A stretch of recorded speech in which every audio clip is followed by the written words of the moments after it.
Hello and welcome back to this hobby of ours. My name's D, and this is my main man, G Money. How's it going, G Money? Yeah, good. Good. Welcome to your home, and thank you for having welcome. us here. I welcome you to my home. Out on the West Coast, came to see some friends in Los Angeles, of which he is one, and wanted to talk some watches. He's one of my main watch buddies, and puts up with a lot of my foolishness about watches. So what are we getting into today, G? We are looking at a selection of Rolex Daytona alternatives.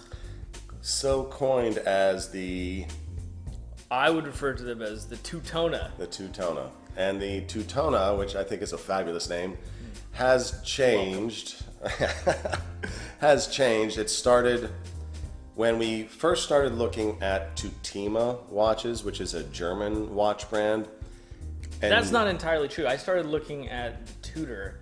You did? Months prior. But you called the Tutima the Tutona, and then you got a That Tudor, is and then true, changed the Tutima. But I was looking at, originally a year and a change ago, all right. I had mentioned the Tudor chronograph.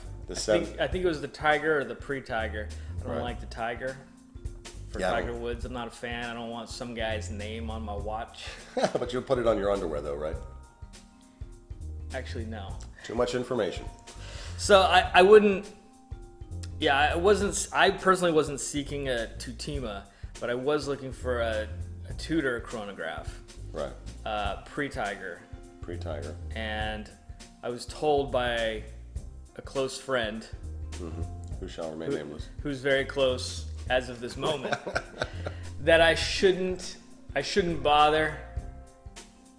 I forget whether or not you said that I should look at something else or just save for a Daytona. I don't think you would have said that, but I do remember you turning me off on the idea. I don't, a note to the editorial team, if you could please strike this part. I remember that a little bit, vaguely, but if even, it's America. I can change my mind. Change your mind. And clearly we've changed our mind because we're sitting in front of these wonderful watches. I'll do an insert with what we're looking at here. So when this all started, it began with the Tudor Pacifica, which is the black dial watch with the zombie green hands. It was a special limited edition for a company called Princeton Limited. I'm pretty sure you acquired yours first. I did. Got this probably on eBay and loved it. The green hands I'm not in love with. I might swap out that handset. And then I was cruising for watches one night and I saw his Tutima, which is the next one we bought. And it's the white dial reverse Panda. Or is it Panda? Which is that? Panda has black eyes with white around it. So this is actually a Panda. It's just a Panda. Yeah, Panda. Yeah. And he bought it while I was on the phone with him. And I was thinking of maybe buying it. You were not. I was thinking maybe. Then I was like, I got to call my boy up, let him know this is on. And we're on the call, and I see the eBay screen refresh, no longer available. And I was like, this is like the watch is gone. He goes, yeah, I know. I bought it. Which was epic. And then after that, right, it did sound like an invitation. It was. To be fair, it was. And not long after, we started hunting the true Tutona, which is indeed the early 90s Tudor 79-180 chronograph. Also called the Big Block. Big Block, right? The 79-180. It comes in a bunch of dial variants, but this one is also the Panda, and it's absolutely gorgeous. Got it at a great price. I will say it's not for no reason that it's called the Big Block. Oh, lay it down, son. Oh, no, because it's a big boy. Oh, it is? It's a big boy. It's a heavy Chevy? It's pretty heavy. Yeah. Gorgeous watch. The Daytona market, there are enough channels talking about why Rolexes are entirely difficult to get. That's not really what my channel is about. I don't play in that field. Those are heavy watches financially. It's just not my thing. But these are really great, and these Tudors are already going up in value. So try to find they say you make your money on a watch when you buy it, not when you sell it. Not that he's looking to sell it, but it's nice to buy low on a piece under market and then know that it's appreciating in value, which is certainly the case with the Tudor. And I think with the Tutimas as well. I imagine we'll see an increase in those as well as people start to kind of become more aware of the Tutima brand. Because as you pointed out the other day, it's like it's not something that's commonly sought after of the brands. I mean, it's not one of the top 5. Yeah, it's a bit more niche. Yeah, it's if you see someone wearing a Tutima, that's a watch guy. He knows his brands, and not without legacy though. I mean, it's, which one? Just Tutima. Yeah, they've been around a long time. Yep. I mean, military watches. Yeah, World War II, certainly the Flieger chronographs. Yeah. Your Tutima is the 793. It is different than mine. Yeah, they're both the Valjoux 7750. Yeah. But there are other ones out there that are just date and then no date as well. But I think these are the same movements. I haven't opened up your Tutima. I opened up mine, and the finishing was spectacular in there. It's solid case back. But when we bought this Tudor together, in as much as I sourced it, negotiated it, and I have the tools to take the case back off, I looked at the construction inside. I have to say, I was really impressed with the finishing on the Tutima movement, considering it's the same movement in all 3 watches. Yeah. I mean, that would certainly account for something if it had a crystal case back. Well, tell us a little bit about what your thoughts are on the finishing on the pieces. I bought the Tutima, and I kind of wanted to experience it first because I was thinking, I don't know if I have the scratch to put down on even on a Tudor, whether or not I'd like it, because I've seen it. I've seen tons of celebrities wearing the Daytona, which I think is a great watch. But to be honest, I have quite a few chronographs already. Right. I didn't know if I needed another one. But I kind of was looking at it like, I feel like this is going to be an investment opportunity. As I previously mentioned, months ago, we had the discussion. I was like, I think these are going to go up. And I think at the time, the Tigers were trending around 4. No. Less? Yeah. They Serious? were sub 3. Oh, wow. They were sub 3. So that was for a Tiger, though. Make sure I listen to you more often. I should listen to myself as well. Yeah, he has great taste in friends. He's brilliant, knows his watches just as well as I do, and yeah, I should have been listening because these Tudors are, they're unapproachable even from where we bought this one at, so they're already on the rise. So I got the Tutima because I wasn't sure that I wanted to go that deep on a Tudor. Whole hog on the Tudor. Yeah, which that's really just more like 3/4 hog, really. Yeah. So, and I liked it. I actually think it's a great watch. I think it's a fantastic watch to wear just daily. But big old butt. It's a little butt. For me, the bezel insert. Well, I guess it's not much of an insert, but the bezel.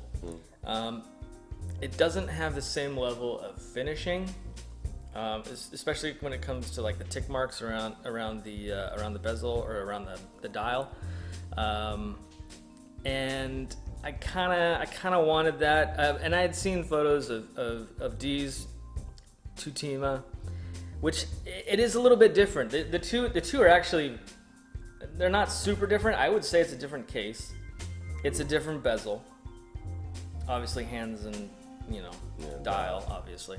But what was my point? It was I remember the finishing. You were there is something. Yeah. Oh yeah. Let me tell you about this bracelet. No, it's great. It's fine. It's fine. Is it great or is it fine? Which fine. Is it? It's just fine. It feels like. Been complaining about that bracelet for months. Well, it's stamped. Oh right. So obviously not the links, but everything else is stamped. What's the hang time like? It's got some stretch. No, not really. I think probably because whoever owned this watch prior said, no, we're taking this off. It's not bad. Got hollow end links I see here too. It is, yeah, it is stamped, end links. Yeah, nothing new here. This is, I mean, these are early 90s watches, even for Tudor. Well, they had hollow end links as well. Yeah, speaking generally about the production value back then for Tudor, it wasn't like today. Yeah. Right. And a lot of these 79 180s do have a consistent error on the dial. I call it the 60 squiggle. If you look at a loop for on the Tudor, you mean? On the Tudor, strictly on the Tudor, at the sundial at 9 o'clock, the 60-second mark, the bottom of the 6 squiggles upwards. And I was looking at buying one, and the seller was, offering that as an advantage. Because I mean, in Rolex, certainly if something weird happens, it makes it more valuable. I don't think the Tudor squiggle is going to increase that price. In fact, didn't do it for me. Especially, this could be problematic if you like looking at watches under a microscope. Didn't need a microscope. I saw it pretty quickly. I don't think you would have noticed it. I don't think you would. Under most circumstances, I don't think you would have seen it. But it is something I think to look out for if that is, Yeah, if you're going hunting for one of these, if you don't care, that's one thing. But if nothing else, it's a reason to try and get a discount on it. So yeah. But you love this watch, don't you? I do love the watch. Yeah. I will say, considering it's 4 times the price of the Tutima, you get the same bracelet. Yeah, it's the same. I mean, it's not the same bracelet. It's not the same, but it is a Tudor stamped clasp, and hollow end links. And if you take the bracelet off, tell it. Woe is me. It looks fantastic on a strap, on a leather strap, on a rally strap, on 2-stitch strap. It looks fantastic. But head on. Yeah. But if you clock it just a little bit, gap. Yeah. Is that called strap gap? It should be called strap gap. Should be called strap gap. Yeah. It is prodigious. Yeah. Amount of case that is, and it's not polished, which when you take the Tudor bracelet off, like you just see serial numbers and a Tudor stamp, I believe it was, and the bezel, for whatever reason, overhangs the case on the Tudor, whereas it doesn't on the Tutima. Right. Which I think is a strange design. Contributing factor to that strap gap? Oh yeah. Well, it just highlights it. So you can kind of see like, oh, this is not gonna work out very well for you. You know why I think one of the reasons these are going to keep going up, and it's not just the Rolex shortages, the Daytona unavailability. It's just if you can get a Daytona, tens of thousands. Good on you. There were a lot of Rolex parts on this watch. That's true. Back in that period, Tudor and Rolex were sharing parts, meaning cases, crowns, case backs, just different movements inside. That was one of the reasons why Tudor was, created in the first place, was to have a more affordable watch with some semblance of the quality and design principle and aesthetic of the Rolex brand. So you got a Rolex signed crown, you got a Rolex case back, and the engineering. Possibly the bezel. Maybe that's why. Maybe the bezel is from the Daytona. Could be. Because the case is different. Yeah. It says, I believe it says what, oyster case or something like that. Something like that. But it's clearly not, because I've seen Daytonas and they're not this thick. Oh, really? So, yeah, they couldn't be and still be worn by. So the case is clearly different. Genders. So I wonder if maybe the bezel is just a direct swap as well. Parts is parts. Who knows when they're assembling those things back then. Yeah. I do like the fact that it has the drilled lug holes. Easy to get the bracelet off, even though you will regret it immediately and want to put the bracelet back on. Yeah. We are, remind me to shoot that later. We'll drop it in to see what that strap gap looks like. Okay. On the note of the strap gap, I have reached out to some very nice gentleman in the Ukraine. Two Stitch? Two Stitch. Not a sponsored Not a video sponsor. yet. Great straps, though.